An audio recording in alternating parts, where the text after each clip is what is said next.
피고인, 앞으로 나오십시오. 40년 전 어머니는 아들을 버렸습니다. 여기서 잠깐만 기다려. 엄마, 금방 올게. 아이는 어머니를 기다렸지만 어머니는 다시 돌아오지 않았습니다. 그런데 평소와 같던 어느 재판날 70대 노숙자 할머니가 피고인으로 나타났습니다. 그 순간 판사의 몸이 얼어붙었습니다. 시간이 멈춘 것 같았습니다. 피고인석에 선 노인의 얼굴은 주름이 가득했지만 40년 전 자신을 버린 어머니와 똑같았어요. 어떻게 된 일일까요? 40년간 기다려왔던 어머니는 왜 피고인으로 자신 앞에 나타난 걸까요? 새벽 5시였습니다. 알람이 울리기 전에 강서준의 눈이 떠졌습니다. 49회를 살아오며 몸에 밴 습관이었지요. 그는 침대에서 일어나 창밖을 바라봤습니다. 서울 강남구 청담동의 아침은 고요했어요. 조깅복으로 갈아입었습니다. 신발끈을 묶으며 시계를 확인했습니다. 정확히 5시 10분이었어요. 아파트를 나선 그는 정해진 코스를 따라 달리기 시작했습니다. 5km. 매일 같은 거리였습니다. 숨이 차오를 때쯤 집으로 돌아왔습니다. 샤워를 하고 정장을 꺼냈습니다. 네이비 색상의 양복이었어요. 넥타이를 매는 손놀림도 정확했습니다. 거울 속 자신을 바라봤습니다. 단단한 얼굴이었습니다. 이마의 주름도 입가의 선도 모두 곧았습니다. 오늘도 같은 하루겠지. 그는 작게 중얼거렸습니다. 커피를 내리는 동안 휴대폰이 울렸습니다. 화면에 어머니라는 이름이 떴습니다. 서준은 전화를 받았어요.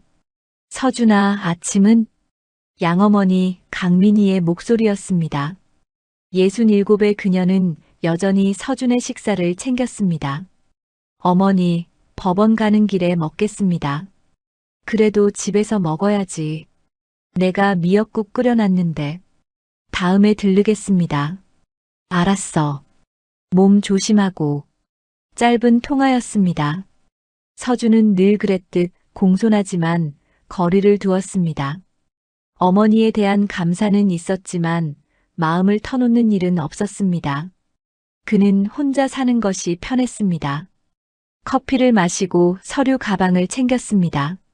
차키를 들고 현관문을 나섰습니다. 엘리베이터 안에서 넥타이를 한 번 더 매만졌어요. 법원으로 가는 차 안에서 서준은 오늘의 사건 목록을 확인했습니다. 횡령 사건 1건, 폭행 사건 2건, 무전 취식 1건. 모두 일상적인 사건들이었습니다. 무전 취식이라. 서준은 창밖을 보며 생각했습니다. 노숙자가 끼니를 해결하지 못해 식당 음식을 먹고 도망치는 일. 사회의 가장 밑바닥을 보여주는 사건이었지만 그는 감정을 섞지 않았습니다. 20년 넘게 판사로 살아왔습니다. 법조계에서 서준은 철벽 판사로 불렸습니다. 재벌이든 거지든 법 앞에 평등하다는 그의 신념은 확고했습니다. 권력자의 압력에도 굽히지 않았고 눈물의 호소에도 흔들리지 않았습니다. 판사는 감정이 아니라 법으로 말해야 합니다. 그가 후배 판사들에게 항상 하던 말이었습니다. 냉정하다는 비난도 받았지만 그는 개의치 않았지요. 차가 법원 주차장에 도착했습니다. 서준은 가방을 들고 내렸습니다. 정문을 지나 복도를 걸었습니다. 몇몇 변호사들이 인사를 했습니다. 그는 고개를 끄덕이며 지나쳤습니다. 판사실에 들어가 법복을 입었습니다. 거울 앞에 선 자신의 모습이 익숙했어요. 20년간 수천 번 본 모습이었습니다. 시계를 봤습니다. 9시 50분이었습니다. 시작할까? 그는 서류를 들고 법정으로 향했습니다. 서울중앙지방법원 제3형사부. 오전 10시 정각이었습니다. 피고인, 앞으로 나오십시오. 법정 서기의 목소리가 울려 퍼졌습니다. 방청석에 앉은 사람들이 일제히 고개를 들었습니다. 판사석에 앉은 서준은 서류를 정리하며 시선을 내렸어요. 피고인 박금순, 무전 취식 혐의로 기소되었습니다. 서준은 고개를 들지 않았습니다. 서류에 적힌 내용을 확인했습니다. 72세, 노숙자, 전과 3범. 모두 같은 무전 취식 사건이었습니다. 피고인, 성함이 어떻게 되십니까? 법정에 70대 노인이 들어섰습니다. 낡은 옷차림이었습니다. 등은 굽었고 걸음은 느렸습니다. 손은 떨렸습니다. 서준은 여전히 서류를 보고 있었습니다. 박금순입니다. 목소리가 떨렸습니다. 그 순간 서준의 손이 멈췄습니다. 이상했습니다. 그 목소리가 낯설지 않았어요. 천천히 고개를 들었습니다. 그리고 온몸이 얼어붙었습니다. 법정의 모든 소리가 사라진 듯 했습니다. 시간이 멈춘 것 같았어요. 서준의 눈이 커지고 입술이 떨렸습니다. 피고인석에 선 노인의 얼굴. 주름이 가득했지만 그 눈매는 기억 속 그대로였습니다. 40년이 지났어도 잊을 수 없는 얼굴이었습니다. 어머니였습니다. 자신을 버린 어머니였습니다. 부산 자갈치 시장이 떠올랐어요. 서준이 5살이던 해였습니다. 서준아, 엄마 손 꼭 잡아. 어머니의 손은 따뜻했습니다. 거친 손이었지만 그에게는 세상에서 가장 안전한 곳이었습니다. 단칸방에서 셋이 살았습니다. 아버지는 술을 마시고 집에 오지 않는 날이 많았지요. 어머니는 시장에서 생선을 팔았습니다. 엄마, 이거 봐. 자동차야. 파란색 헝겊으로 만든 작은 자동차였습니다. 어머니가 밤새 만들어준 것이었습니다. 서준은 그것을 보물처럼 안고 다녔어요. 우리 서준이 커서 판사 될 거지? 응. 나쁜 사람 다 잡을 거야. 어머니가 웃었습니다. 그리고 그날이 왔습니다. 서준아, 엄마가 잠깐만 다녀올게. 어느 날이었습니다. 어머니가 서준을 낯선 집 앞에 세웠어요. 큰 집이었습니다. 담이 높았고 대문이 컸습니다. 여기서 기다려. 금방 올게. 엄마, 같이 가. 안 돼. 여기서 착하게 있어. 어머니의 눈에 눈물이 고였습니다. 서준은 무서웠습니다. 이거 꼭 갖고 있어. 어머니가 파란 자동차 인형을 서준의 손에 쥐어줬습니다. 그리고 헝겊 한 조각을 찢어 자신의 주머니에 넣었습니다. 엄마가 꼭 데리러 올게.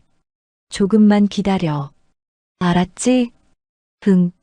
어머니가 돌아섰습니다. 등이 떨렸어요. 서준은 그날의 광경을 40년이 지나도 잊지 못했습니다. 그리고 어머니는 오지 않았습니다. 판사님? 서기의 목소리가 들렸습니다. 서준은 정신을 차렸습니다. 법정이었어요. 자신은 판사였습니다. 그리고 저 노인은 박금순이 가방을 뒤적였습니다. 낡은 천가방이었습니다. 무언가를 찾는 듯 했습니다. 그 순간이었습니다. 가방에서 무언가가 떨어졌습니다. 바닥에 떨어진 것은 파란색 작은 헝겊 조각이었습니다. 색이 바랬지만 서준은 알 수 있었습니다. 자동차 모양이었습니다. 40년 전 그 인형의 조각이었어요. 엄마가 꼭 데리러 올게. 어머니의 목소리가 귓가에 울렸습니다. 서준의 손이 떨렸습니다. 판사봉을 든 손이었습니다. 20년간 수천 번 두드린 판사봉이었지만 오늘은 들 수가 없었습니다. 판사님, 괜찮으십니까? 배석 판사가 걱정스러운 얼굴로 물었습니다. 서준은 입을 열었습니다. 목소리가 나오지 않았습니다. 다시 한번 시도했습니다. 재판을 연기하겠습니다. 법정이 술렁였습니다. 철벽 판사 강서준이 처음으로 재판을 연기했습니다. 20년 판사 생활에서 단 한 번도 없던 일이었어요. 서준은 자리에서 일어났습니다. 법복을 입은 그의 모습이 흔들렸습니다. 문을 향해 걸어갔습니다. 뒤에서 누군가 무언가를 말했지만 들리지 않았습니다. 그는 판사실로 들어가 문을 닫았습니다. 그리고 그제야 무너졌습니다. 40년간 쌓아온 냉정함이 순식간에 무너졌습니다. 어머니. 그의 입에서 처음으로 그 단어가 흘러나왔습니다. 책상에 주저앉은 서준의 손에는 아직도 떨림이 남아 있었어요. 법복에 소매를 쥔 그의 손가락이 하얗게 변했습니다. 창밖으로 서울의 하늘이 보였습니다. 맑은 하늘이었습니다. 하지만 그의 눈에는 아무것도 들어오지 않았습니다. 40년 전 그날의 부산 하늘만이 떠올랐습니다. 판사실의 시계가 오후 5시를 가리키고 있었습니다. 서준은 책상에 주저앉은 채 움직이지 못했어요. 창밖으로 노을이 지고 있었지요. 붉은 빛이 사무실 안으로 스며들었습니다. 얼마나 시간이 흘렀을까요? 노크 소리가 들렸어요. 판사님, 괜찮으십니까? 법원 서기의 목소리였습니다. 서준은 정신을 차렸지요. 네, 괜찮습니다. 목소리가 갈라졌어요. 물을 한 모금 마셨습니다. 오늘 재판 일정은 모두 연기 처리됐습니다. 알겠습니다. 발소리가 멀어졌어요. 서준은 천천히 일어났습니다. 거울을 봤지요.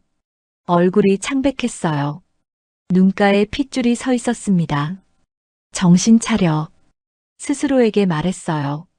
하지만 손은 여전히 떨렸지요. 법복을 벗었습니다. 양복 재킷을 입었어요. 서류 가방을 챙겼지요. 하지만 발이 떨어지지 않았습니다. 복도로 나섰어요. 평소보다 늦은 시간이었지요. 사람들이 거의 없었습니다. 발소리만 울렸어요. 주차장으로 향했습니다. 차키를 꺼냈지요. 손이 떨려 몇 번이나 떨어뜨렸어요. 왜 이러지? 서준은 중얼거렸습니다. 시동을 걸었어요. 하지만 한참을 그대로 앉아 있었지요. 핸들을 쥔 손에 힘이 들어갔습니다. 어머니. 그 단어가 자꾸 입에서 맴돌았어요. 차를 출발시켰습니다. 강남으로 향하는 길이었지요. 신호등이 바뀌어도 정신이 없었어요. 뒤에서 경적이 울렸습니다. 죄송합니다. 서준은 차를 몰았어요.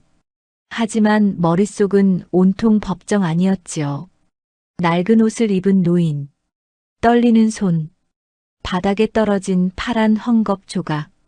집에 도착한 시간은 밤 11시였습니다.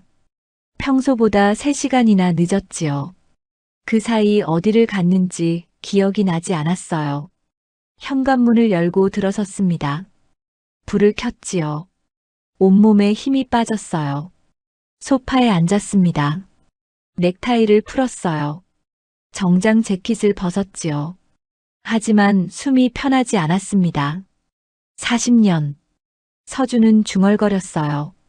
40년 만에 본 얼굴이었지요. 주름이 깊었고 등은 굽었습니다. 하지만 그 눈만은 변하지 않았어요. 어린 시절 자신을 내려다보던 그 눈이었습니다. 침대에 누웠어요. 천장을 바라봤지요. 잠이 오지 않았습니다. 부산 자갈치 시장의 기억이 파도처럼 밀려왔어요. 서준아, 떡볶이 먹을래? 엄마, 나 자동차 갖고 싶어. 그래, 엄마가 만들어줄게. 따뜻한 기억들이었습니다. 가난했지만 행복했던 시절이었지요. 그리고 그날, 엄마가 꼭 데리러 올게. 어머니의 마지막 말이었어요. 하지만 어머니는 오지 않았습니다. 일주일이 지나고 한 달이 지나고 1년이 지나도 오지 않았지요. 5살 서준은 매일 대문 앞에서 기다렸어요. 양어머니 미니가 이제 그만 기다려라고 말해도 듣지 않았습니다. 엄마가 올 거예요. 서준아, 내 엄마는 안 와. 너를 버린 거야. 미니의 말이었지요. 그때부터였어요. 서준의 마음속에 벽이 생기기 시작한 것은 감정을 드러내지 않았지요. 웃지도 울지도 않았습니다. 남자는 강해야 해. 양아버지의 말을 따랐어요. 공부에 매달렸습니다. 1등을 해야 했지요. 완벽해야 했어요. 그렇게 40년이 흘렀습니다. 새벽 3시였어요. 더 이상 참을 수가 없었습니다. 서준은 일어나 휴대폰을 집어들었어요. 연락처를 찾았지요. 어머니라는 이름을 눌렀습니다. 한참을 망설였어요. 그리고 전화를 걸었지요. 신호음이 길게 울렸습니다. 여보세요? 미니의 목소리였어요. 잠에서 깬 듯 흐렸지요. 어머니, 저예요. 서준아, 무슨 일이야? 이 시간에 말씀드릴 게 있어서요. 잠시 침묵이 흘렀습니다. 서준은 입을 열었어요. 오늘 법정에서 누군가를 봤어요. 누구를? 제 생모입니다. 전화기 넘어가 조용해졌지요. 미니의 숨소리만 들렸습니다. 뭐라고? 목소리가 변했어요. 날카로워졌지요. 40년 만에 만났어요. 무전 추식으로 기소된 피고인이었습니다. 서준아. 미니의 목소리가 떨렸습니다. 그 사람은 너를 버렸어. 40년 전에 말이야. 내가 5살 때 돈을 받고 팔아넘겼다고. 하지만은 무슨, 내가 너를 얼마나 고생하며 키웠는데. 내가 누구 덕분에 판사가 됐니? 서준은 말문이 막혔어요. 어머니, 당장 회피 신청해. 그 사람과 엮이면 안 돼. 내 인생이 망가져. 미니의 목소리는 단호했지요. 알겠습니다. 서준은 짧게 대답하고 전화를 끊었어요. 하지만 마음은 더 복잡해졌습니다. 다음 날 아침이었어요. 서준은 평소보다 일찍 법원에 도착했습니다. 다크서클이 짙었지요. 거울을 보며 찬물로 세수를 했어요. 정신 차려. 스스로에게 말했습니다. 판사실에 들어가 컴퓨터를 켰어요. 법원 기록 시스템에 접속했지요. 검색창에 이름을 입력했습니다. 박금순. 엔터를 눌렀어요. 화면에 기록이 떴습니다. 전과 3범. 모두 무전 추식이었지요. 첫 번째는 3년 전이었어요. 두 번째는 2년 전. 세 번째는 6개월 전이었습니다. 서준은 기록을 자세히 읽었어요. 첫 번째 사건. 부산 남포동의 한 식당. 7,000원짜리 김치찌개를 먹고 나왔다고 했지요. 왜 남포동이지? 서준의 눈이 커졌습니다. 남포동은 자갈치 시장 근처였어요. 자신이 어린 시절 살던 곳이었지요. 두 번째 사건. 서울 영등포구의 떡볶이 가게. 5,000원어치를 먹고 나왔습니다. 세 번째 사건. 서울 강남구의 식당. 10,000원짜리 정식을 먹고 나왔어요. 서준은 지도를 검색했지요. 세 곳의 위치를 확인했습니다. 손이 떨렸어요. 모두 자신과 연관된 곳이었습니다. 부산 남포동은 어린 시절 살던 동네, 영등포구는 대학교 근처, 강남구는 지금 살고 있는 곳이었지요. 우연일까? 서준은 중얼거렸어요. 그때 노크 소리가 들렸습니다. 들어오세요. 문이 열리고 동료 판사 한 명이 들어왔어요. 김민수였지요. 같은 해에 임관한 동기였습니다. 서준아, 어제 무슨 일 있었어? 재판 연기했다면서? 민수가 물었어요. 아, 그게. 서준은 말을 흐렸습니다. 민수가 의자에 앉았지요. 너 같은 사람이 재판 연기하다니. 20년 만에 처음 아니야? 좀 컨디션이 안 좋았어요. 거짓말. 내가 아파도 재판하는 사람이잖아. 민수는 서준을 똑바로 봤어요. 무슨 일인지 말해봐. 서준은 한참을 망설였습니다. 그리고 천천히 입을 열었지요. 피고인이 제 생모였어요. 민수의 눈이 커졌습니다. 뭐? 40년 만에 본 거예요. 법정에서. 그건. 민수는 말을 잇지 못했어요. 회피 신청하는 게 어때? 이건 명백한 이해관계 상충이잖아. 저도 그렇게 생각했어요. 서준이 고개를 끄덕였습니다. 그런데 마음이 복잡해요. 40년 동안 원망했던 사람인데 막상 보니 혼란스럽겠지. 민수가 서준의 어깨에 손을 얹었지요. 하지만 내가 판사야. 감정과 업무는 분리해야 해. 그게 우리가 지켜온 원칙 아니었어? 서준은 대답하지 않았습니다. 민수가 자리에서 일어났어요. 잘 생각해봐. 그리고 힘들면 언제든 연락해. 문이 닫혔지요. 서준은 다시 혼자가 됐습니다. 창밖을 바라봤어요. 법원 앞 거리에 사람들이 오갔지요. 변호사, 검사, 피고인, 방청객. 모두 자신의 일로 바빴습니다. 서준도 그 중 한 명이었어요. 20년간 법복을 입고 살아왔지요. 판사는 감정이 아니라 법으로 말해야 합니다. 자신이 했던 말이 떠올랐어요. 하지만 지금은 그 말이 공허하게 느껴졌습니다. 휴대폰이 울렸어요. 민이었지요. 서준아, 회피 신청했니? 아직이에요. 왜? 빨리 해. 그 사람 때문에 내 인생 망치지 마. 알겠습니다. 전화를 끊었어요. 서준은 책상 서랍을 열었습니다. 오래된 사진 한 장이 있었지요. 대학 졸업식 사진이었어요. 양아버지와 민희가 함께 찍은 사진이었습니다. 양아버지는 10년 전에 돌아가셨어요. 마지막 말을 기억합니다. 서준아, 내가 자랑스럽다. 훌륭한 판사가 됐구나. 그 말이 서준을 지탱해 왔지요. 하지만 오늘은 달랐어요. 저는 누구의 아들입니까? 서준은 작게 중얼거렸습니다. 법정에 선 노인의 얼굴이 떠올랐어요. 떨리는 손, 낡은 옷, 그리고 파란 헝겊 조각. 엄마가 꼭 데리러 올게. 약속은 지켜지지 않았지요. 40년이 지났습니다. 서준은 눈을 감았어요. 마음속 벽이 조금씩 흔들리고 있었습니다. 그날 오후 서준의 집 현관 초인종이 울렸습니다. 서준은 소파에 앉아 서류를 보고 있었어요. 법원에서 가져온 판례집이었지요. 하지만 한 줄도 읽히지 않았습니다. 초인종이 다시 울렸어요. 누구세요? 나야, 서준아. 엄마. 민희의 목소리였습니다.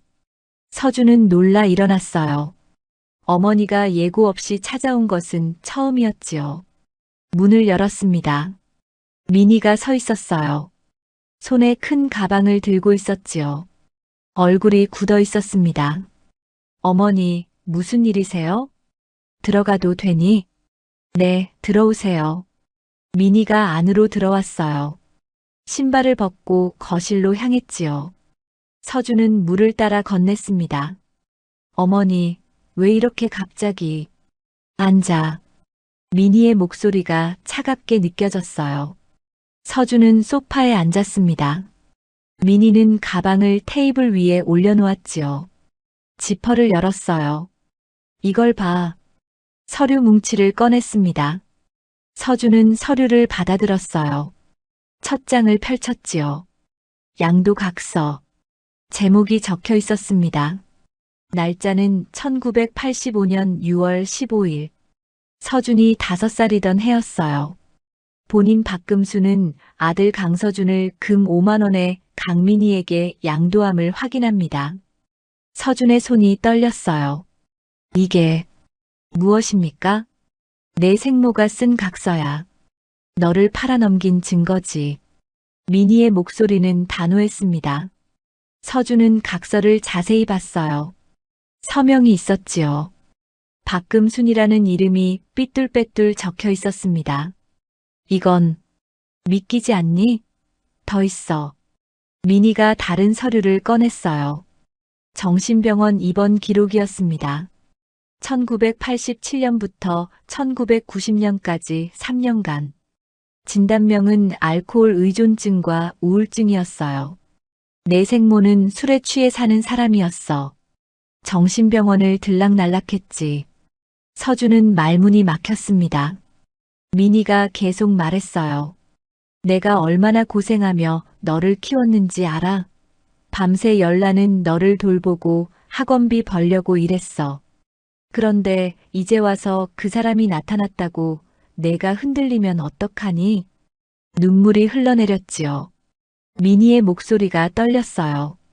엄마는 내가 전부야. 친아들처럼 키웠어. 그런데 어머니, 서준이 민희의 손을 잡았습니다. 저도 알아요. 어머니가 저를 얼마나 사랑하셨는지. 그럼 회피 신청해. 그 사람과 엮이지 마. 하지만 서준은 말을 잇지 못했어요. 각서를 다시 봤지요. 필체가 어딘가 어색했습니다. 날짜 부분이 조금 번진 것처럼 보였어요. 어머니, 이 각서 진짜입니까? 민희의 표정이 굳었어요. 무슨 소리야? 당연히 진짜지. 내가 어머니를 의심하는 거니? 아닙니다. 그냥 서준아. 민희가 서준의 손을 꽉 잡았지요. 내가 지금 판사야. 40년 동안 쌓아온 내 인생이 있어. 그런데 노숙자 생모가 나타났다고 소문이 나면 어떻게 돼? 대법관은 물 건너가는 거야. 서준은 고개를 숙였습니다. 민희가 자리에서 일어났어요. 잘 생각해봐. 엄마는 내가 올바른 선택하길 바라. 어머니. 응. 감사합니다. 저를 키워주셔서. 민희의 눈에 눈물이 고였어요. 그 말만 들으면 돼. 엄마는 간다. 문이 닫혔습니다. 서준은 혼자 남았어요. 테이블 위에 서류들을 바라봤지요. 5만 원. 40년 전 돈으로는 적지 않은 금액이었습니다. 하지만 뭔가 이상했어요. 서준은 서류를 가방에 넣었습니다. 법원에 가져가 확인해 봐야겠다고 생각했지요. 다음 날이었습니다. 서준은 법원에 출근했어요. 평소처럼 판사복을 입고 법정에 들어갔지요. 오늘은 횡령 사건 재판이었습니다. 피고인, 최종 진술하십시오. 서준이 말했어요. 피고인이 일어섰지요. 하지만 서준의 귀에는 목소리가 제대로 들리지 않았습니다. 5만 원의 양도함. 그 문구가 자꾸 떠올랐어요. 판사님? 검사가 물었습니다. 네. 증거 제출하겠다고 말씀드렸는데. 아, 죄송합니다. 제출하십시오. 서준은 정신을 차렸어요. 하지만 집중이 되지 않았지요. 재판이 끝난 후였습니다. 배석 판사가 조심스럽게 물었어요. 판사님 괜찮으십니까? 오늘 좀. 무슨 말입니까? 증거 번호를 2번이나 잘못 말씀하셨습니다. 서준은 놀랐어요. 20년 판사 생활에서 한 번도 없던 일이었지요. 죄송합니다. 컨디션이 좀 쉬시는 게 좋겠습니다. 판사실로 돌아왔어요. 문을 닫고 의자에 앉았지요. 휴대폰이 울렸습니다. 모르는 번호였어요. 여보세요? 서준 판사님이십니까?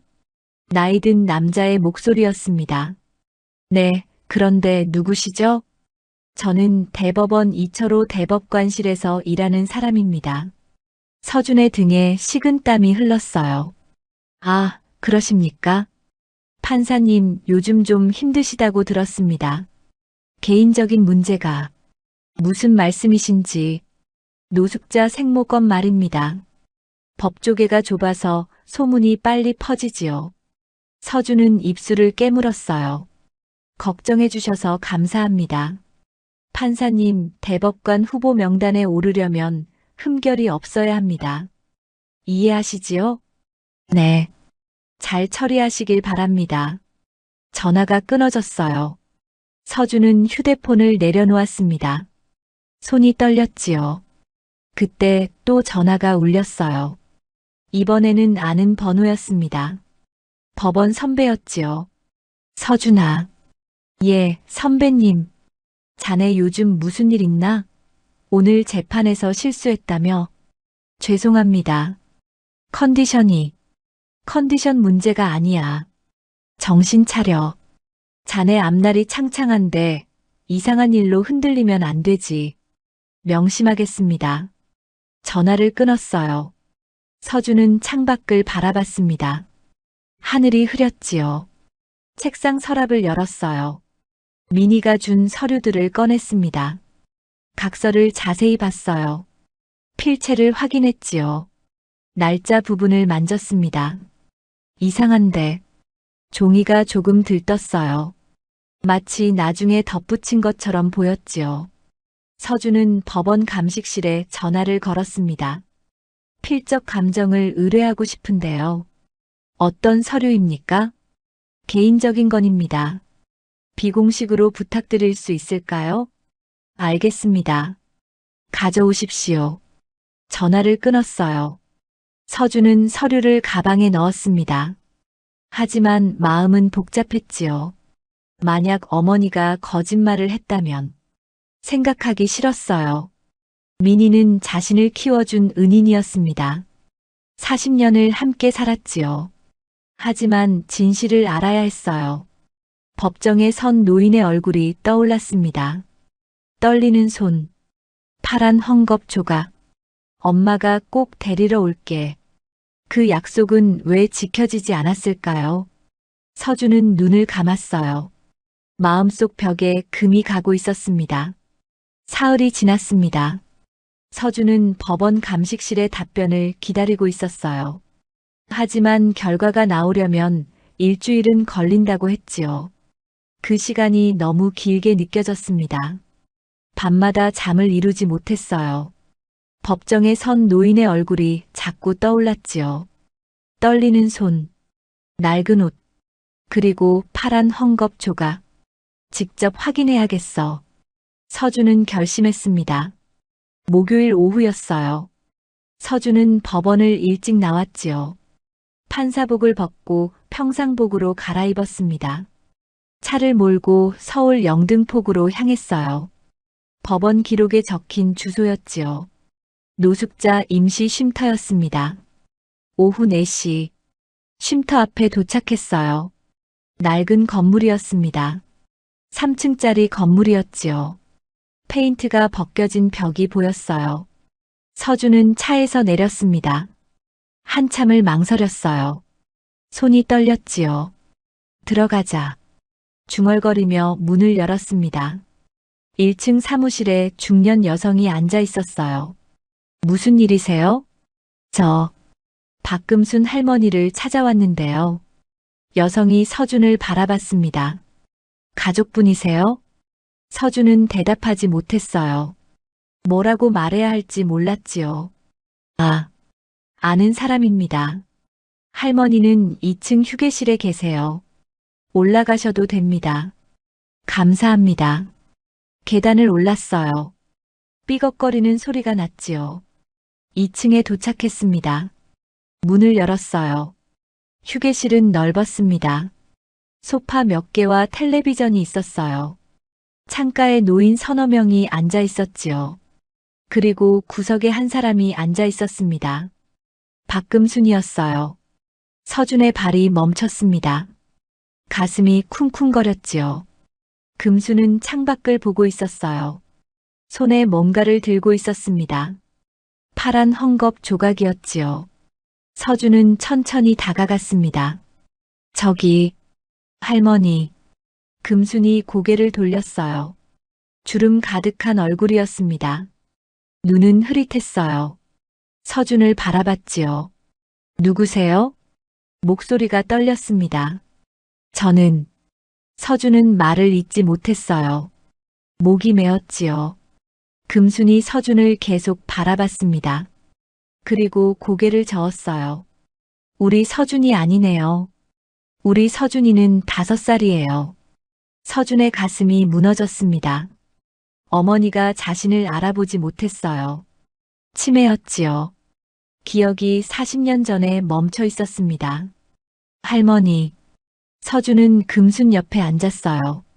서준이가 어떤 아이였어요? 금순의 눈에 빛이 돌았습니다. 착한 아이죠. 파란 자동차를 좋아했어요. 제가 만들어줬지요. 손에 든 헝겊 조각을 쓰다듬었어요. 이게 그 자동차 조각이에요. 헤어질 때 반으로 찢었죠. 서준이한테 반을 줬어요. 왜 헤어졌습니까? 금순의 눈에 눈물이 고였어요. 남편이 도박을 했어요. 빚이 많았지요. 나쁜 사람들이 서준이를 데려가려고 했어요. 목소리가 떨렸습니다. 차라리 좋은 집에 맡기는 게 낫다고 생각했어요. 일주일만 맡기려고 했지요. 돈을 벌어서 데리러 갈 생각이었어요. 그런데 못 찾았어요. 이사를 가셨더라고요. 20년을 찾아다녔어요. 경찰서도 가고 구청도 갔지요. 하지만 금순이 울음을 터뜨렸습니다. 우리 서준이 어디 있을까요? 엄마가 너무 보고 싶어요. 서준의 눈에서 눈물이 흘러내렸어요. 참을 수가 없었지요. 할머니, 네. 서준이는 잘 자랐을 거예요. 금순이 고개를 끄덕였습니다. 그랬으면 좋겠어요. 제가 못난 엄마라서. 미안해요, 서준아. 금수는 창밖을 바라봤어요. 어딘가 먼 곳을 보는 눈이었지요. 서준은 일어나려고 했습니다. 그때 금순의 가방이 보였어요. 낡은 천가방이었지요. 할머니, 가방 좀 봐도 될까요? 네. 아, 괜찮아요. 서준은 가방을 열었습니다. 안에 물건들이 있었어요. 낡은 지갑, 손수건, 그리고 작은 봉투. 봉투를 열었지요. 사진이 나왔습니다. 색이 바랜 사진이었어요. 유치원생 정도로 보이는 아이가 웃고 있었지요. 서준이었습니다. 5살 때의 자신이었어요. 손이 떨렸습니다. 사진 뒤에 글씨가 적혀 있었어요. 우리 서준이 1985년. 편지도 있었습니다. 여러 장이었지요. 모두 접혀 있었어요. 한 장을 펼쳤습니다. 서준아, 엄마가 꼭 데리러 갈게. 조금만 기다려. 엄마가 돈 벌어서 갈게. 미안해. 사랑해. 글씨가 삐뚤빼뚤했어요. 눈물 자국이 있었지요. 서준의 눈에서 눈물이 쏟아졌습니다. 다른 편지도 열었어요. 서준아, 오늘도 너를 못 찾았어. 경찰서에 갔는데 기록이 없대. 엄마는 포기하지 않을게. 서준아, 내가 판사가 되고 싶다고 했지? 꼭 되렴. 엄마가 응원할게. 서준아, 엄마 보고 싶지? 나도 너무 보고 싶어. 미안해, 서준아. 편지는 20여 통이었습니다. 모두 읽지 못한 편지였지요. 보낼 곳을 몰라 간직한 편지였어요. 서준은 바닥에 주저앉았습니다. 어머니. 금순이 서준을 내려다봤어요. 왜 우세요? 죄송합니다. 괜찮아요. 서준은 눈물을 닦았습니다. 일어났지요. 할머니, 실례했습니다. 서준이를 아세요? 금순이 물었어요. 서준은 고개를 끄덕였습니다. 네, 압니다. 그럼 전해주세요. 엄마가 미안하다고, 그리고 사랑한다고 꼭 전하겠습니다.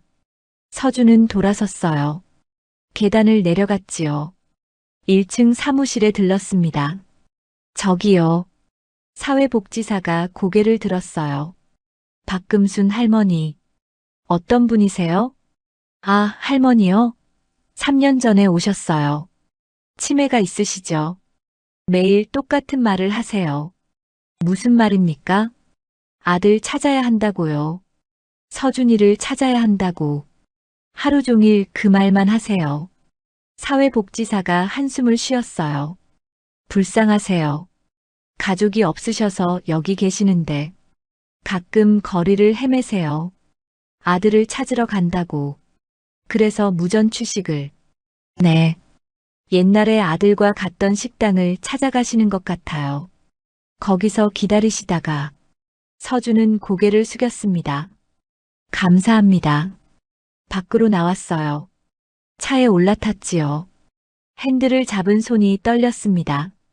눈물이 멈추지 않았어요. 어머니는 나를 버리지 않았어. 중얼거렸습니다. 40년간의 오해였어요. 어머니는 자신을 팔지 않았지요. 지키려 했던 것입니다. 그리고 20년을 찾았어요. 포기하지 않고 찾았지요. 휴대폰이 울렸습니다.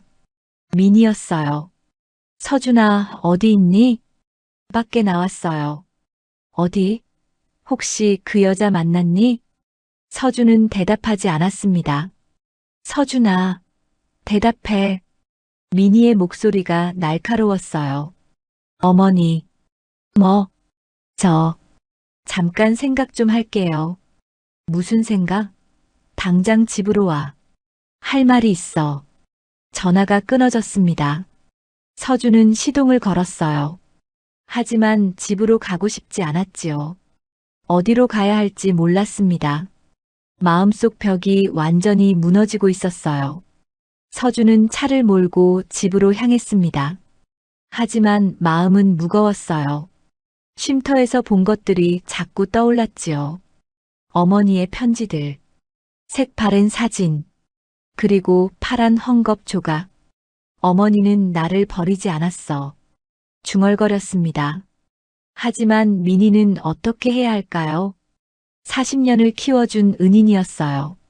그 은혜를 어떻게 저버릴 수 있을까요? 집 앞에 도착했습니다. 민희의 차가 주차되어 있었어요. 왜 여기에? 서준은 긴장했지요. 엘리베이터를 탔습니다. 문을 열었어요. 민희가 거실에 앉아 있었습니다. 왔구나. 목소리가 차가웠어요. 어머니, 어떻게 들어오셨어요? 예비키 있잖아. 앉아. 서준은 소파에 앉았습니다. 민희가 서준을 똑바로 봤지요. 그 여자 만났니? 대답해.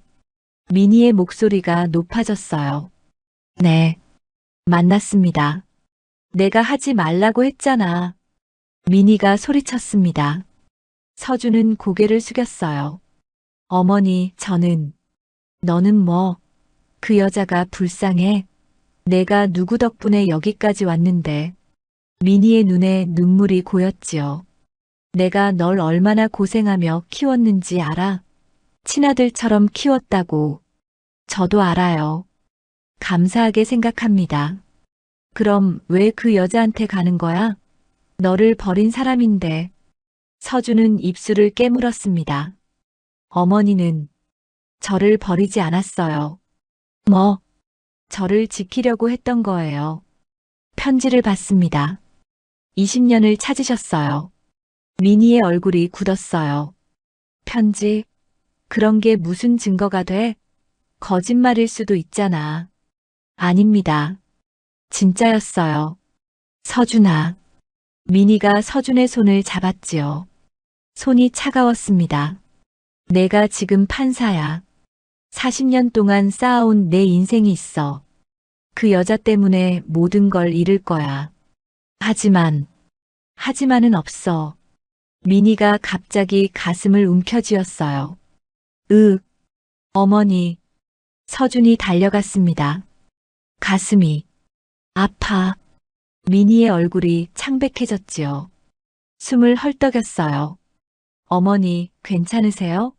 병원 가야 해요. 서준은 민희를 부축했습니다. 급히 차로 향했어요. 응급실이었습니다. 의사들이 민희를 데려갔지요. 서준은 밖에서 기다렸어요. 손이 떨렸습니다. 1시간이 지났습니다. 의사가 나왔어요. 보호자분이세요? 네, 아들입니다. 협심증이 있으셨던 것 같은데 아셨나요? 아니요. 몰랐습니다. 스트레스를 많이 받으시면 안 돼요. 오늘은 입원하셔야겠습니다. 알겠습니다. 병실로 들어갔어요. 민희가 침대에 누워 있었지요. 산소 마스크를 쓰고 있었습니다. 어머니. 서준이 다가갔어요. 민희가 눈을 떴습니다. 서준아. 괜찮으세요? 내가 저 여자를 선택하면 엄마는 죽어도 눈을 못 감아. 목소리가 약했어요. 하지만 단호했지요. 어머니, 그런 말씀 마세요. 약속해. 그 여자 안 만난다고. 서준은 대답하지 못했습니다. 서준아. 미니의 목소리가 떨렸어요. 모니터에 심박수가 올라갔지요. 알겠습니다. 진정하세요. 약속해. 네. 약속할게요. 미니가 눈을 감았습니다. 서준은 병실을 나왔어요. 복도에 주저앉았지요. 이럴 수가. 중얼거렸습니다. 다음 날 새벽이었어요. 서준은 잠을 한숨도 못 잤습니다. 병원 의자에 앉아 밤을 샜지요. 미니는 잠들어 있었어요. 서준은 병원을 나왔습니다. 차를 몰았어요. 어디론가 향했지요. 경기도 용인이었습니다. 양아버지의 산소가 있는 곳이었어요. 새벽 6시. 산은 고요했습니다. 안개가 자욱했지요. 서준은 산을 올랐어요. 10분쯤 걸었습니다. 묘지가 나타났지요. 고 강태훈 지묘. 서준은 무릎을 꿇었습니다. 아버지. 목소리가 떨렸어요. 저는 어떻게 해야 합니까? 바람이 불었습니다. 나뭇잎이 흔들렸어요. 아버지가 살아계셨으면 뭐라고 하셨을까요? 눈물이 흘러내렸지요. 저는 판사입니다. 법으로 사는 사람이에요. 진실을 찾아야 하지 않습니까? 하지만 어머니가, 미니 어머니가 아프십니다. 저 때문에. 서준은 땅에 이마를 댔어요. 저는 누구의 아들입니까? 누구를 선택해야 합니까? 대답은 없었습니다. 한참을 그렇게 있었어요. 해가 떠올랐지요. 서준은 일어났습니다. 산을 내려왔어요.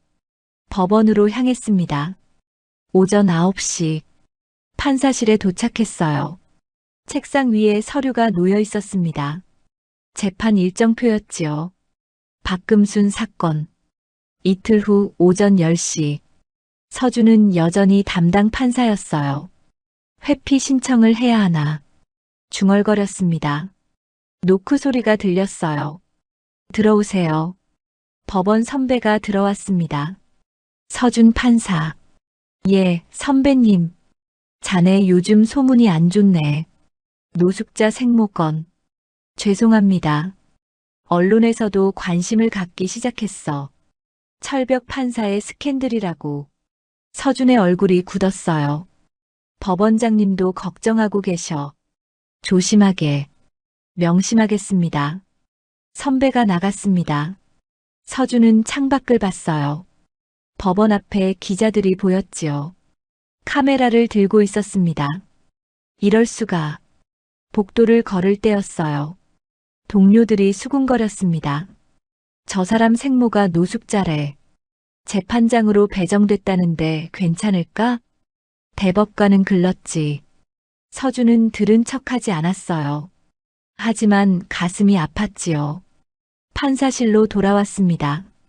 문을 닫고 혼자 있었어요. 거울을 봤지요. 처음으로 법복이 무겁게 느껴졌습니다. 나는 무엇을 위해 이 옷을 입었나? 중얼거렸어요. 진실을 위해서였나? 아니면 명예를 위해서였나? 법복을 벗었습니다. 의자에 앉았지요. 책상 서랍을 열었어요. 쉼터에서 가져온 것이 있었습니다. 파란 헝겊 조각이었어요. 금순이 떨어뜨린 것을 주워왔지요. 손에 쥐었습니다. 엄마가 꼭 데리러 올게. 그 약속이 떠올랐어요. 나는 누구의 아들인가? 서준은 중얼거렸습니다. 박금순의 아들인가? 강민희의 아들인가? 눈물이 떨어졌어요. 헝겊 조각이 젖었지요. 아니면 나는 그냥 아무것도 아닌 건가? 밤이었습니다. 서준은 집에 돌아왔어요. 불을 켜지 않았지요. 어둠 속에 앉아 있었습니다. 휴대폰이 울렸어요.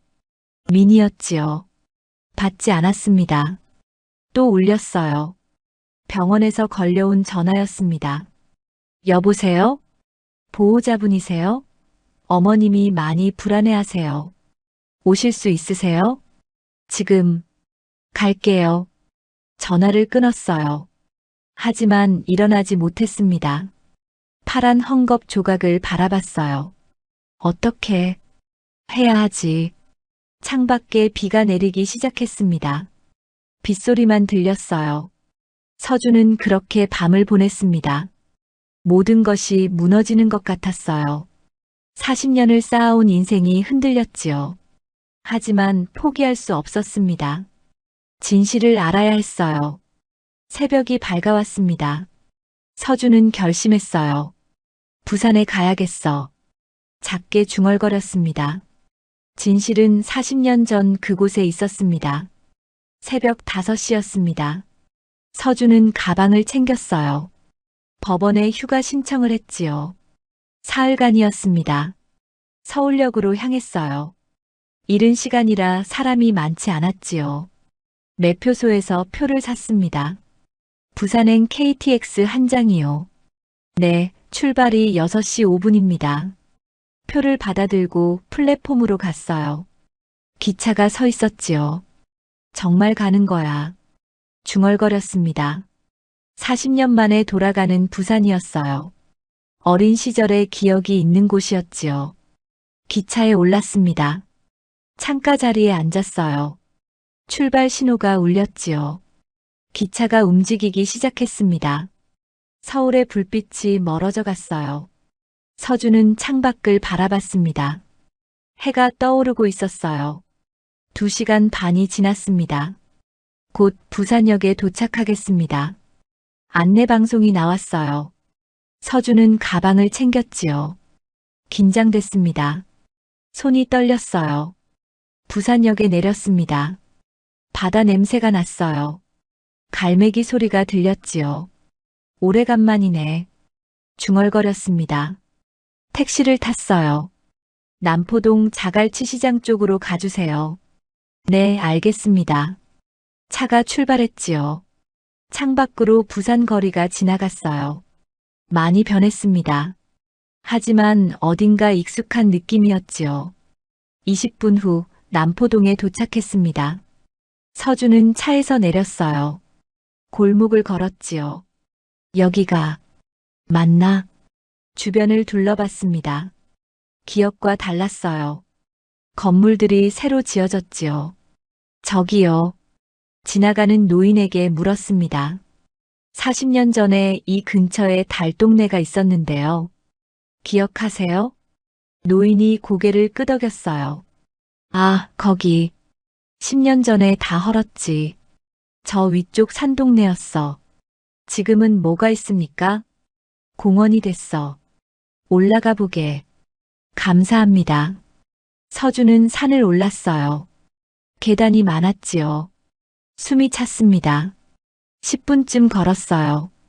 공원이 나타났습니다. 벤치가 있었고 나무가 심어져 있었어요. 여기가 우리 집이 있던 곳이구나. 서준은 주위를 둘러봤지요. 아무것도 남아있지 않았습니다. 벤치에 앉았어요. 먼 바다가 보였지요. 엄마. 작게 불러봤습니다. 그때 옆에서 목소리가 들렸어요. 젊은 양반, 여기 처음이신가? 노인 한 분이 다가왔습니다. 80은 넘어 보였지요. 아, 네. 옛날에 여기 살았었어요. 그래. 언제쯤? 40년 전입니다. 저는 5살이었어요. 노인이 서준을 자세히 봤어요. 혹시 성함이? 강서준입니다. 아니, 옛날 이름은 박서준이었어요. 노인의 눈이 커졌습니다. 박서준? 혹시 금순이네 아들? 네. 어머니를 아세요? 그럼. 우리 옆집이었지. 금순이가 생선 팔러 다닐 때 내가 자네를 자주 봤어. 서준은 일어났어요. 저희 어머니. 어떤 분이셨습니까? 노인이 한숨을 쉬었지요. 불쌍한 사람이었어. 남편이 도박에 술에. 그래도 자네를 끔찍이 사랑했지. 그날 왜 저를 보냈습니까? 노인은 벤치에 앉았어요. 서준도 따라 앉았지요. 그날을 내가 잊을 수가 없어. 1985년 6월이었지. 무슨 일이 있었습니까? 자네 아버지가 빚쟁이들한테 쫓겼어. 도박 빚이 500만 원이었나? 엄청난 돈이었지. 노인의 목소리가 떨렸어요. 그 사람들이 자네를 데려가려고 했어. 팔아서 빚을 갚으라고. 뭐라고요? 서준의 얼굴이 창백해졌습니다. 금순이가 울면서 막았지. 그리고 자네를 데리고 도망쳤어.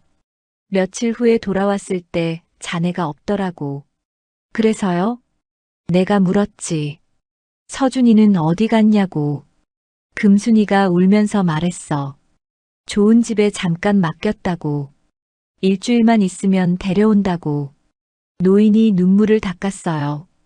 그런데 금순이가 찾아갔을 때 그 집은 이미 이사를 간 후였대. 주소도 연락처도 없었지. 그럼 어머니는 20년을 찾아다녔어. 경찰서, 구청, 법원. 안 가본 데가 없었지. 편지도 수십 통 썼어. 보낼 곳이 없어서 못 보냈지만 서준의 눈에서 눈물이 흘러내렸어요. 어머니는 언제 여기를 떠나셨습니까?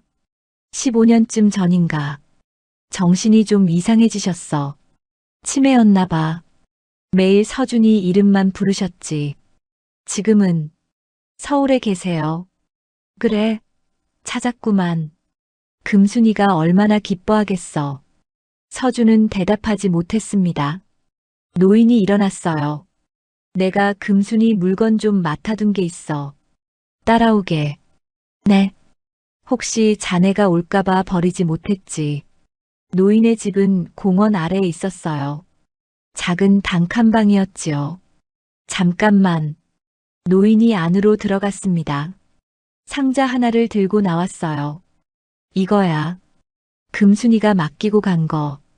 서준은 상자를 받았습니다. 무거웠어요. 열어봐도 됩니까? 당연하지. 자네 거야. 뚜껑을 열었어요. 안에 편지들이 가득했습니다. 수십 통이었지요. 모두 봉투에 담겨 있었어요. 한 통을 꺼냈습니다. 봉투에 적힌 주소를 봤어요. 강민희 귀하. 민희 어머니 앞으로 보낸 편지였습니다. 이건 다른 편지들도 모두 같았어요. 민희 앞으로 보낸 편지였지요. 하지만 모두 수신인 불명으로 돌아온 편지들이었습니다. 한 통을 열었어요. 민희님께 제 아들 서준이 잘 지내는지 궁금합니다. 일주일 후에 찾아뵙겠다고 했는데 주소를 잃어버렸습니다. 제발 연락 주십시오. 박금순. 날짜는 1985년 7월이었어요. 다른 편지도 열었습니다. 민희님께 1년이 지났습니다. 제발 서준이를 보게 해주세요. 구청에 갔지만 이사 기록이 없다고 합니다. 박금순. 날짜는 1986년이었지요. 또 다른 편지. 민희님께 서준이가 보고 싶습니다. 경찰에 신고했지만 유괴가 아니라 찾아줄 수 없다고 합니다. 제발 연락 주세요. 박금순. 1990년이었어요. 서준의 손이 떨렸습니다. 어머니가 20년을 찾으셨구나. 노인이 고개를 끄덕였어요. 그럼 금순이는 포기하지 않았지. 마지막 순간까지. 서준은 상자를 안고 주저앉았습니다. 제가 몰랐어요. 어머니를 원망했어요. 버렸다고 생각했어요. 눈물이 쏟아졌지요. 이제라도 알았으면 됐네. 가서 만나게. 네. 꼭 그러겠습니다. 서준은 노인에게 인사했어요. 상자를 들고 부산역으로 향했지요. KTX에 올랐습니다. 서울행이었어요. 기차가 출발했습니다. 서준은 창밖을 바라봤어요. 상자를 무릎에 올려놓았지요. 부산의 풍경이 멀어져 갔습니다. 어머니, 미안해요. 중얼거렸어요. 제가 너무 몰랐어요. 40년을 오해했어요. 눈물이 멈추지 않았습니다. 옆자리 승객이 걱정스럽게 봤어요. 하지만 서준은 신경 쓰지 않았지요. 엄마, 정말 미안해요. 기차 안에서 서준은 울었습니다. 40년간 참았던 눈물이었어요. 어린 시절의 기억이 떠올랐지요. 어머니의 따뜻한 손, 함께 먹던 떡볶이, 파란 자동차 인형, 엄마가 꼭 데리러 올게. 그 약속은 거짓이 아니었습니다. 어머니는 정말 찾으려 했어요. 20년을 포기하지 않았지요. 하지만 만날 수 없었습니다. 미니 어머니가 서준은 생각했어요. 의도적으로 연락을 끊은 걸까요? 아니면 정말 몰랐을까요? 알 수 없었습니다. 하지만 진실은 분명했어요. 금수는 자신을 버리지 않았습니다. 지키려 했던 거예요. 2시간 반이 지났습니다. 서울역에 도착했어요. 서준은 상자를 들고 내렸지요. 해가 지고 있었습니다. 휴대폰을 꺼냈어요. 미니에게서 부재중 전화가 12통 와 있었지요. 하지만 전화하지 않았습니다. 서준은 법원으로 향했어요. 감식실에서 연락이 와 있었지요. 필적 감정 결과가 나왔습니다. 알겠습니다. 가겠습니다. 서준의 마음속에 작은 희망이 싹 텄어요. 진실을 알았으니 이제 무엇을 해야 할지도 알게 될 거예요. 40년의 오해를 풀 시간이었습니다. 법원 감식실이었습니다. 서준은 문을 열고 들어갔어요. 감정사가 서류를 내밀었지요. 판사님, 결과 나왔습니다. 서준은 서류를 받아들었어요. 손이 떨렸지요. 각서의 날짜 부분이 나중에 추가됐습니다. 잉크 성분이 달라요. 확실합니까? 네. 본문은 1985년경 볼펜이고 날짜 부분은 최근 5년 이내 펜입니다. 서준의 눈이 커졌어요. 서명은요? 박금순 씨의 필적이 맞습니다. 하지만 내용은 원래 일주일간 아이를 맡깁니다였던 것 같아요. 양도라는 글자가 더 쓰여진 흔적이 있습니다. 위조군요. 네. 법적으로 증거 능력이 없습니다. 서준은 고개를 끄덕였어요. 감사 인사를 하고 나왔지요. 복도에서 휴대폰을 꺼냈습니다.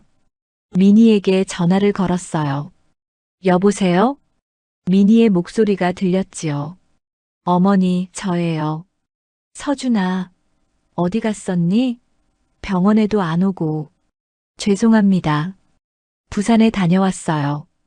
부산? 왜? 진실을 확인하러요. 어머니, 저녁에 뵙겠습니다. 집으로 오세요. 서준아, 무슨. 전화를 끊었습니다. 그날 저녁이었어요.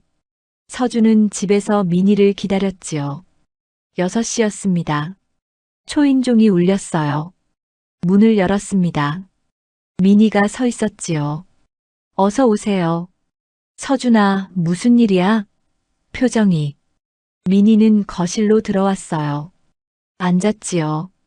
서준은 상자를 꺼냈습니다. 부산에서 가져온 상자였어요. 이게 뭐니? 제 생모가 20년간 보낸 편지들입니다. 상자를 테이블에 올려놓았어요. 어머니 앞으로 보낸 편지예요. 모두 반송됐지만 미니의 얼굴이 굳었어요. 그게 뭔 소리야? 어머니는 알고 계셨죠. 생모가 저를 찾고 있다는 걸. 서준의 목소리는 차분했습니다. 서준아, 무슨 오해를. 오해가 아닙니다. 서준은 필적 감정서를 꺼냈어요. 이 각서 위조됐습니다. 날짜가 나중에 추가됐어요. 양도라는 글자도 더 쓰여진 거고요. 미니는 말을 잇지 못했어요. 어머니, 왜 그러셨습니까? 왜 거짓말을 하신 겁니까? 서준아. 미니의 눈에 눈물이 고였지요. 난 너를 지키고 싶었어. 지킨다고 거짓말을 하신 겁니까? 그 여자가 다시 나타나면 너를 빼앗길까봐 무서웠어. 내가 40년을 키운 내가 떠날까봐. 미니가 울기 시작했어요. 난 친자식이 없었어. 너를 진짜 아들처럼 키웠어. 그런데 생모가 나타나면 저는 떠나지 않습니다. 서준이 말했어요. 어머니가 저를 키워주신 은혜는 평생 잊지 않을 겁니다.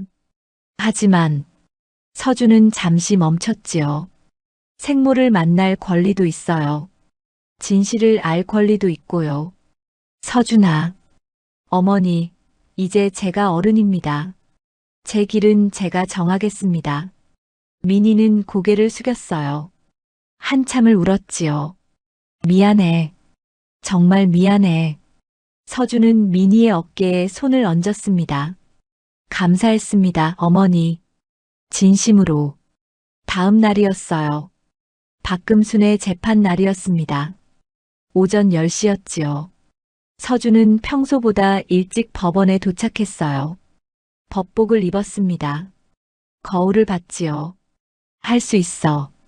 중얼거렸어요. 법정으로 향했습니다. 문을 열었어요. 방청석에 사람들이 앉아 있었지요. 기자들도 보였습니다. 그리고 피고인석에 금순이 앉아 있었어요. 서준은 판사석에 앉았습니다. 심호흡을 했지요. 재판을 시작하겠습니다. 서기가 말했어요. 피고인 박금순, 무전취식 혐의 사건입니다. 금순이 일어났어요. 여전히 떨리는 손이었지요. 서준은 금순을 바라봤습니다. 피고인 혐의를 인정하십니까? 네. 죄송합니다. 금순의 목소리가 작았어요. 서준은 서류를 펼쳤지요. 판결문이었습니다. 본 재판부는 말을 시작하려다 멈췄어요. 방청석이 조용했습니다. 서준은 판결문을 내려놓았어요. 재판장으로서 말씀드리기 전에 숨을 깊이 들이마셨지요. 개인적인 말씀을 먼저 드려야겠습니다. 방청석이 술렁였어요. 피고인 박금순 씨는 제 생모입니다. 법정이 순식간에 시끄러워졌지요. 기자들이 카메라를 들었어요. 서준은 계속 말했습니다. 40년 전 저는 5살이었습니다. 어머니와 헤어졌지요. 금순이 서준을 바라봤어요. 눈이 흐릿했지요. 저는 40년간 어머니가 저를 버렸다고 생각했습니다. 원망했어요. 목소리가 떨렸어요. 하지만 진실은 달랐습니다. 어머니는 저를 지키려 하셨어요. 그리고 20년을 찾으셨지요.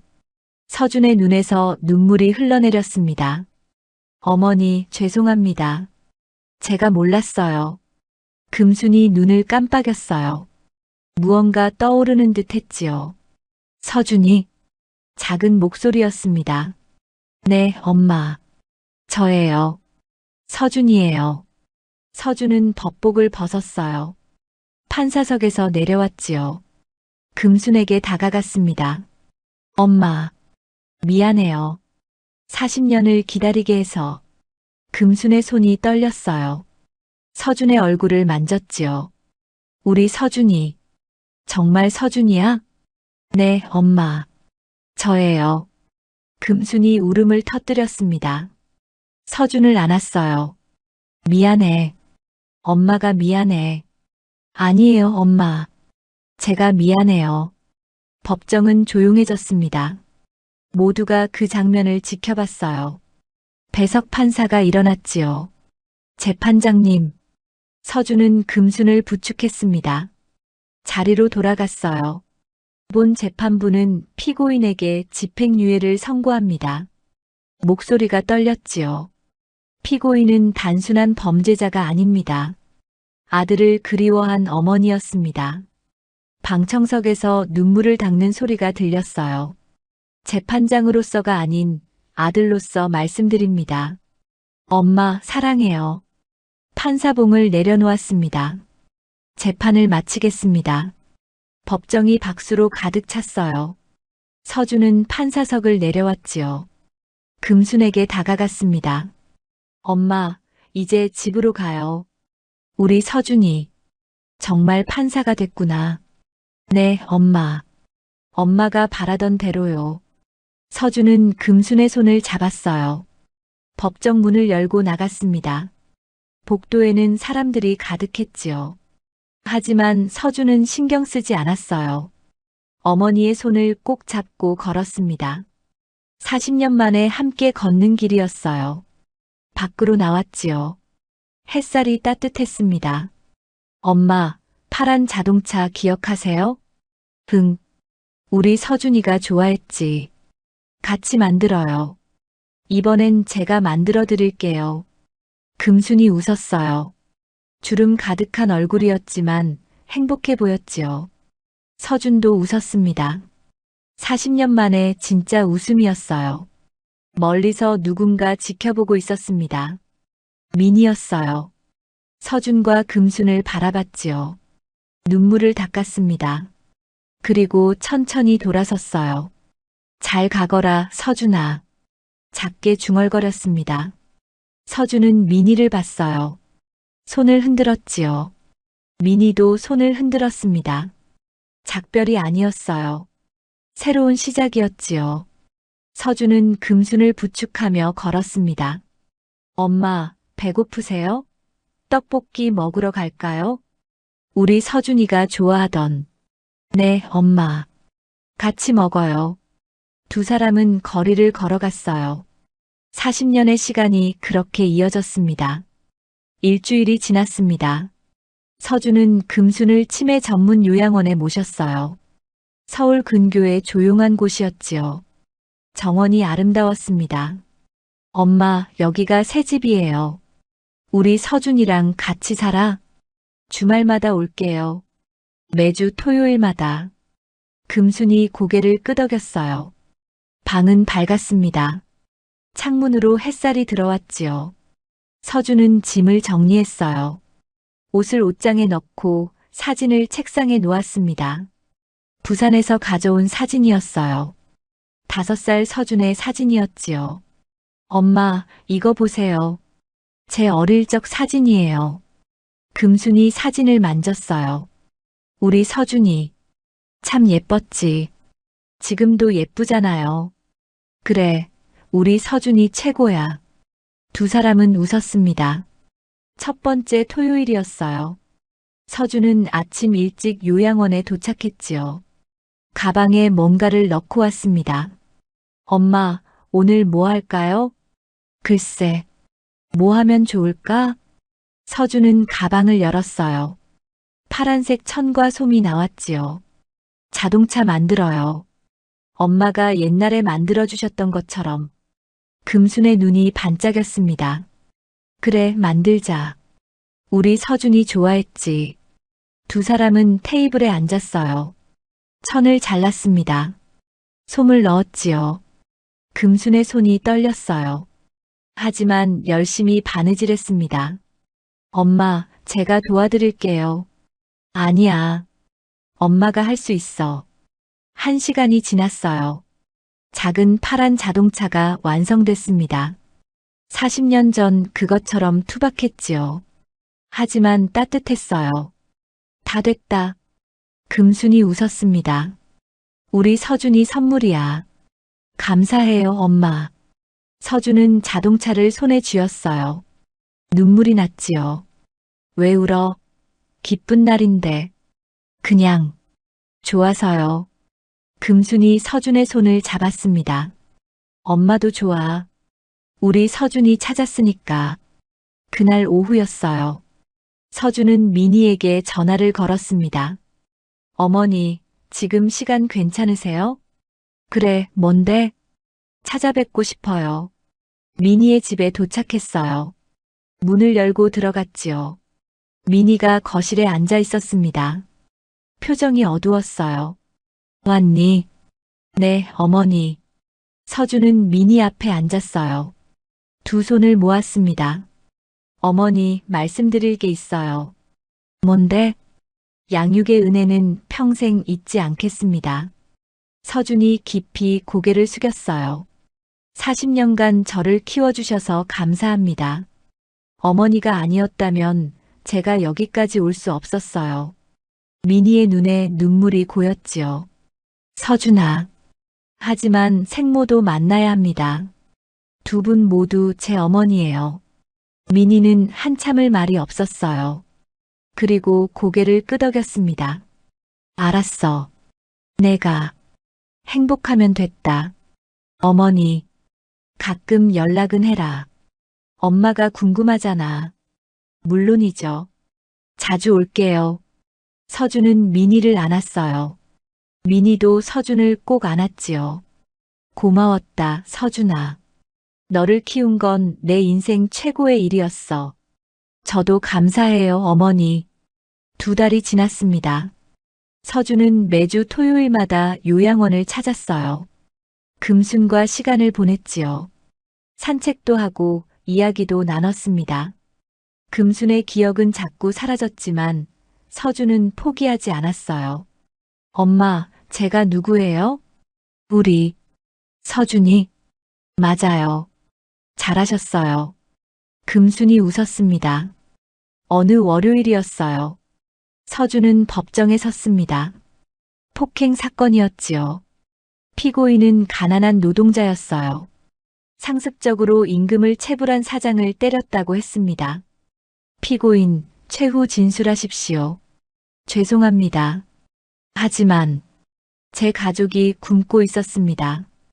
6개월간 월급을 못 받았어요. 피고인의 목소리가 떨렸지요. 서준은 서류를 받습니다. 사장의 임금 체불 기록이 있었어요.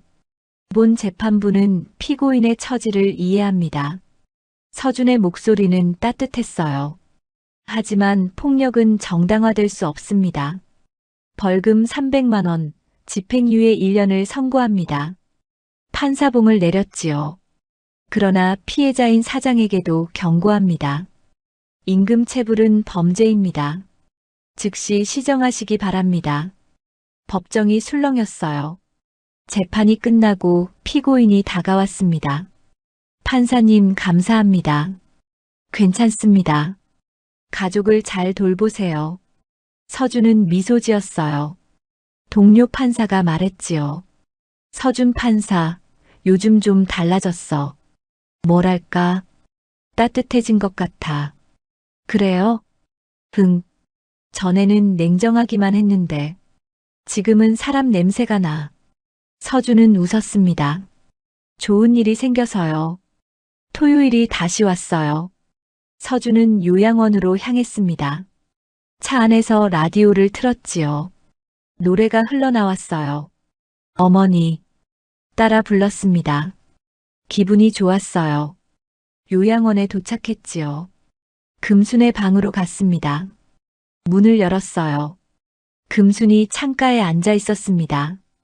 파란 자동차를 손에 쥐고 있었지요. 엄마. 금순이 돌아봤어요. 웃었습니다. 왔구나, 서준아. 네, 엄마. 오늘은 뭐 할까요? 산책하자. 날씨가 좋네. 두 사람은 정원으로 나갔어요. 단풍이 물들고 있었지요. 금순의 손을 잡고 걸었습니다. 천천히, 아주 천천히요. 서준아. 네, 엄마. 엄마가 미안해. 40년을 기다리게 해서. 아니에요. 제가 미안해요.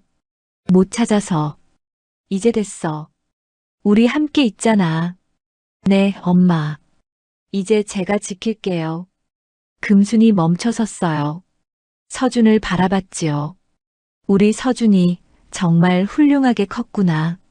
엄마 덕분이에요. 아니야. 내가 잘한 거야. 금순이 서준의 뺨을 쓰다듬었어요. 판사가 됐지? 엄마 자랑이야. 엄마가 바라던 대로 됐어요. 고마워, 서준아. 엄마 아들이 돼줘서. 서준의 눈에서 눈물이 흘렀어요. 전 엄마 아들인 게 자랑스러워요. 두 사람은 안았습니다. 가을 바람이 불었어요. 낙엽이 떨어졌지요. 하지만 두 사람은 따뜻했습니다.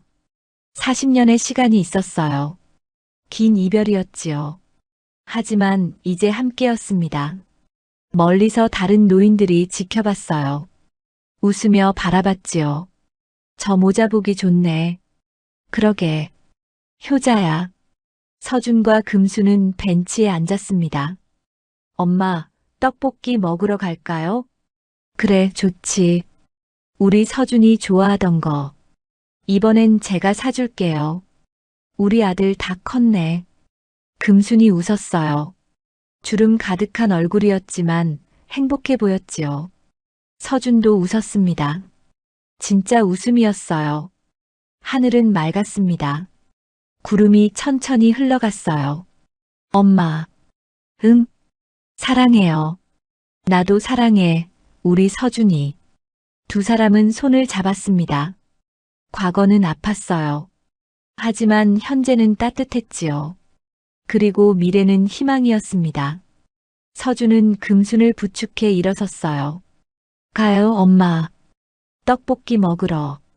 그래, 가자. 두 사람은 천천히 걸었습니다. 낙엽 밟는 소리가 경쾌했어요. 서준은 하늘을 올려다봤습니다. 감사합니다. 누구에게 하는 말인지 몰랐어요. 하늘에, 운명에, 아니면 삶 자체에. 하지만 진심이었습니다. 40년의 기다림 끝에 만난 어머니, 그리고 40년을 키워준 어머니. 두 사람 모두 그의 어머니였어요. 이제 서준은 알았습니다. 사랑은 나누는 게 아니라 더해지는 거라는 걸요. 금순과 함께 요양원 문을 나섰어요. 가을 햇살이 따스했습니다. 새로운 시작이었어요. 아니, 끝나지 않은 이야기의 아름다운 한 장이었지요. 서준은 미소 지으며 걸었습니다. 어머니의 손을 꼭 잡고요. 오늘 이야기가 여러분 마음에 어떻게 남았나요? 댓글로 여러분의 따뜻한 이야기를 나눠주세요. 구독과 좋아요도 눌러주시면 오늘 하루 여러분에게도 행운이 깃들 거예요. 끝까지 들어주셔서 감사합니다.